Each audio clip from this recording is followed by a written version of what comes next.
This is Dr. David Howard in his teaching on the books of Joshua through Ruth. This is session number 14, Joshua 9, Gibeonite Treaty.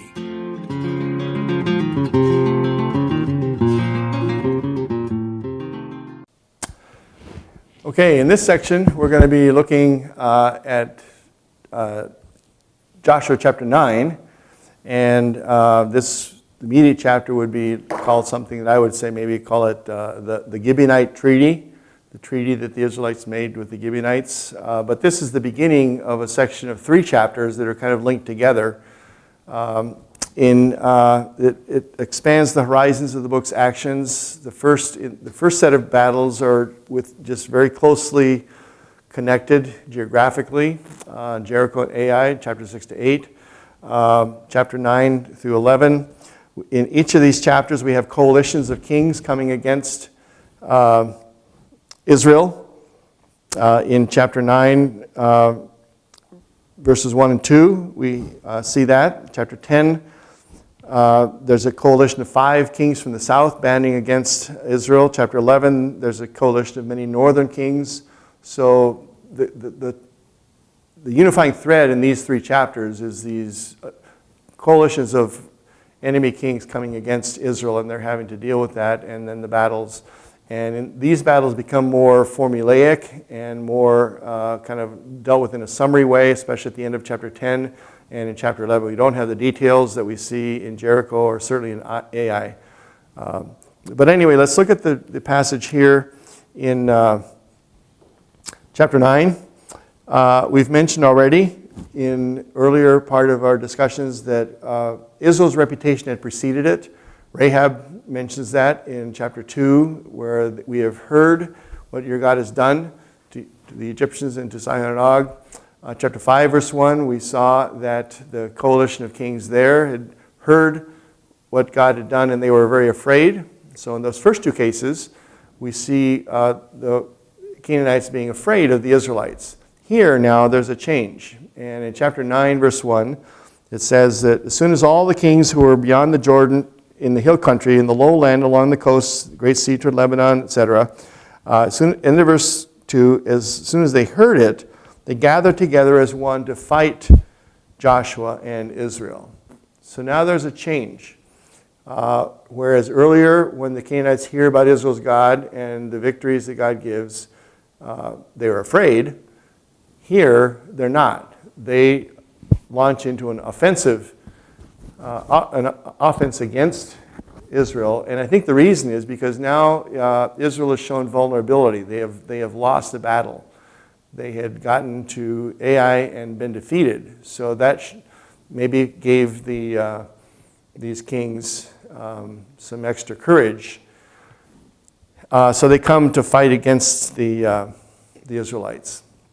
This motif of the king's hearing is found back in chapter 2, verses 9 to 11, chapter 5, verse 1, chapter 9, verse 1, chapter 9, verse 3 as well. When the inhabitants of Gibeon heard, and then they did something different, they responded a different way. But notice in chapter 10, verse 1, it says the same thing. As soon as Adonizedek, king of Jerusalem, heard how Joshua had captured Ai, then he leads a coalition against the Israelites. And then chapter 11, verse 1, when Jabin, king of Hazor, heard of this, he brought a coalition together. So that idea of Israel's reputation being known is one that we see throughout. It's a running thread throughout the book. So now let's see what the Gibeonites themselves actually do in response to what they heard. And it's different from what the other kings have done in chapter 9, verses 1 and 2, and what later kings do in chapters 10 and 11. Because verses 3 and 4 kind of set the stage. When the inhabitants of Gibeon heard what Joshua had done to Jericho and to Ai, they on their part acted with cunning, and they went and made ready provisions and took worn-out sacks for their donkeys and wineskins worn out and torn, and so it goes. And what's behind this is that somehow they had some knowledge of Israelite practice or what God had told Israel. because the backdrop to this is in two passages in the Pentateuch. One is in Exodus 34, verses 11 and 18, which we won't look at, but another is in Deuteronomy 20, especially verses 15 to 18. So I will have us turn to that. We've looked at this passage once or twice before in other contexts, but we'll remind ourselves of this. In Deuteronomy 20, in the middle of God's instructions for what they're to do in Canaan. So look at verse 10, for example. When you draw near to a city to fight against it, offer terms of peace. If they respond positively, then everything's good. But if not, you shall go to war against them, put the male to the sword, etc. But then it goes on to say in verse 16, in the cities of these people that the Lord your God is giving you for an inheritance, in other words, the cities in Canaan proper, you shall save alive nothing that breathes, but you shall devote them to complete destruction, Hittites, Amorites, etc., that they may not teach you to do according to their abominable practices and so on. So the point being, the cities within Canaan itself are to be devoted to destruction by the Israelites. So somehow the Gibeonites know about this provision. We don't know how. But so their approach to Israel is from a different angle. They are interested in their own survival. They're perhaps not sure if they can defeat Israel. It makes it pretty clear. In chapter 9, verse 3, when they'd heard what God had done, what Joshua had done to Jericho and Ai, great defeats of the Canaanites, they think, well, we need to try a different way. So they dress up and bring provisions and so on that make it sound like they've arrived here to where Joshua is in the camp at Gilgal, verse 6. Let me just a parenthetical word about Gilgal. The first place we've encountered Gilgal is right across the Jordan River, not too far from Jericho, where they did the circumcision, and the word Gilgal is related to the word Galal, to roll away, and the reproach of Egypt is rolled away. That's a significant site, but there are more than one Gilgals in the Old Testament. And this one here appears to be in the middle hill country, not down by the Jordan River. And it's probably the same place that Samuel goes by in 1 Samuel 7, and there may be even one or two other Gilgals. Scholars are a little bit differentiated about that, but there's not just one, there's at least two. And this is the one in the central hill country. And what they say in verse 6 says, we have come from a distant country, so now make a covenant with us. The point being, we've come from a place not under the ban. We're okay. We're not part of what you should be destroying. Now, to their credit, the Israelites in verse 7 said, maybe you live among us. How can we make a covenant with you? And they said, nope, we are your servants. And then they showed them all of their provisions. Look at this, verse 12. Here's our bread. It's still warm when we took it from our houses. Now it's old and crumbly. And the wineskins were new, but now they're old and so on. So this is a very cunning and very smart deception on the part of the Gibeonites to try a different way to get along with the Israelites. And the Israelites fell for it. Verse 14 says the men took some of the provisions.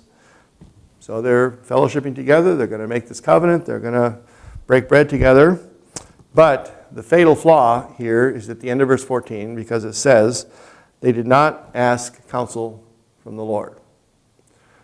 So this is a problem, and God is angry with his people because of this. But we can't fault Joshua and the elders for being deceived. If the deception was smart enough and wise enough, it would have fooled them. What we can fault them for, though, is not asking God's guidance here. And God would have then undoubtedly said, no, these are locals, and you need to destroy them as well. So that's the fault here. It's one of the few places in the book of Joshua where Joshua, well, first of all, Joshua does not even appear at this point. It says they did not ask counsel. So Joshua doesn't seem to be exercising his proper leadership function here. It's one of the places where he seems to be failing in his leadership. And so as a result of this agreement to make this covenant, this agreement with the Gibeonites. Joshua, verse 15, made peace with them, made a covenant with them to let them live. The congregation of the leaders of the congregation swore to them. So that's a big problem. And but the idea of making a covenant and swearing an oath is very fundamental in not only the Bible, but in ancient Near Eastern contexts. This is something, a solemn thing that you enter an agreement with, and it's not something that's lightly broken. So when they discovered, verse 16, at the end of 3 days after they made a covenant with them, they learned that they were their neighbors and they lived among them. And but verse 18, but the people of Israel did not attack them because their leaders had sworn by the Lord. And the rest of the chapter shows the aftermath of that and shows how Joshua summoned the Gibeonites, says, why have you done this? Why did you deceive us? Verse 22. And therefore, because of this, you're cursed. We're not going to kill you, but you're going to be our servants, cutters of wood, drawers of water. Verse 23. And the Gibeonites say, okay, fine. We'll be happy to do that. They've at least survived. So, verse 27, Joshua made them that day cutters of wood, drawers of water at the congregation, and the altar of the Lord to this day. So whenever the book was written, that lasted for at least decades, if not some centuries. So the Gibeonites were another group of Canaanites who survived. I guess we can say there's three groups of Canaanites that survived in the book of Joshua. They escaped the command to completely destroy them. One is Rahab, on the basis of her faith. Second is the Gibeonites, from a different angle, on the basis of their deception, but they were spared. The third is all those peoples that whatever tribe were not able to drive out from their territory that we read about in the later chapters. The story of Rahab is a great one with a happy ending. She is part of the line of Jesus. She's part of the Hall of Faith in the New Testament. There is a happy ending to the story of the Gibeonites as well. And that happens about 1,000 years later. And we read about that in the book of Nehemiah. So if you'd open to Nehemiah chapter 3, we will see the Gibeonites mentioned there.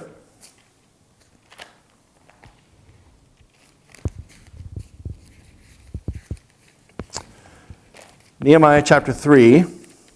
Now the context here is this is about 1,000 years later. It's after the exile from Jerusalem into Babylon, and then they've come back. Nehemiah has come back with a commission from the governor of Persia, the king of Persia, that he is going to be the governor of the area of Judea around Jerusalem. He is a political and administrative leader as well as a spiritual leader. And one of the things that Nehemiah helps them to do is to rebuild the walls of the city of Jerusalem. And you may remember that everybody pitches in and does their part. And chapter 3 is the chapter that gives all the people who were involved in that project and who did their part across from where they lived. And so it's just a kind of almost a meaningless chapter for us 21st century people. We don't know the people and the names and all that. It's just this long list. It kind of reminds me of the monuments in the town square of a small town in America where the list of the World War I veterans or the World War II veterans are there.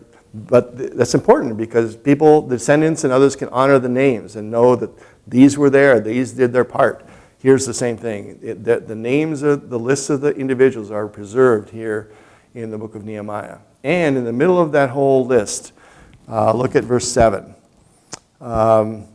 Next to these previous ones, repaired Melatiah the Gibeonite, and Jadon the Meronothite, the men of Gibeon and of Mizpah, seat of the governor of the province, etc.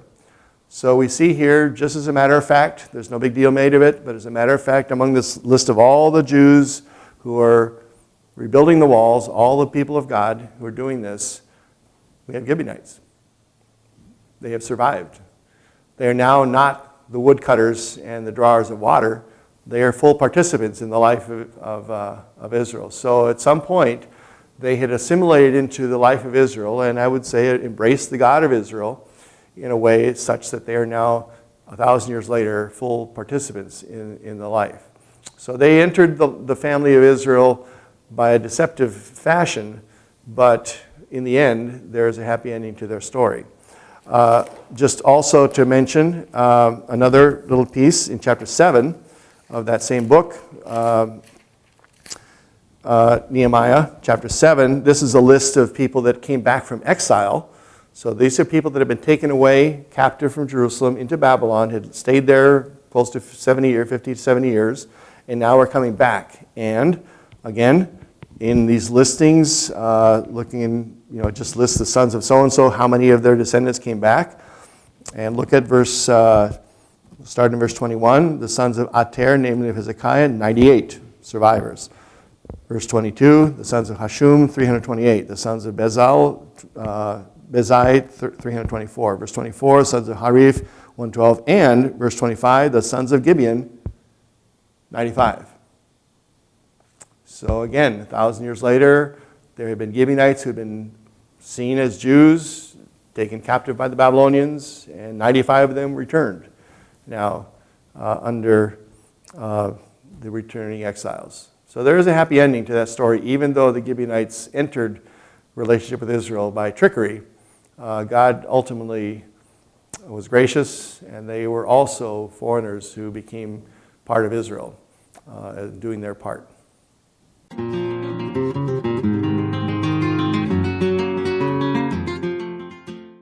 This is Dr. David Howard in his teaching on the books of Joshua through Ruth.